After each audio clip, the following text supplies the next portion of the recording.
সুখের গল্পটা খুব ছোট হলেও কিন্তু জীবন কাহিনীটা অনেক বড়। অনেক কষ্টের জীবন কাটাই।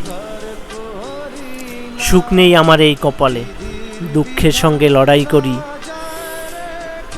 আছি সারাক্ষণ, বুকের কষ্ট বুকে থাক, গভীর এক যন্ত্রণা। এই জীবনে দুঃখ কষ্ট ছাড়া আর কিছুই পেলাম না। আজও আমার কষ্টের ব্যথা কেউ বুঝলো না। এই ভিডিওটা লেখাটা এক প্রবাসী ভাইয়ের কাছ থেকে সংগ্রহ করা। তো সে নিজেই লিখছে, তো তার কাছ থেকে নিলাম, নিয়ে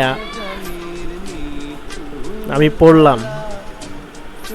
তো অনেক কষ্ট লাগলো ভাইয়ের কথাগুলো শুনে। তো ভাই প্রবাসে আছে অনেক বছর, প্রায় 10 থেকে 12 বছর। তো তার কাছ থেকে এই লেখাটা নিলাম। তো এরকমই আপনি যাদের জন্য যা কিছু করেন তাদের মন কখনো পাবেন না।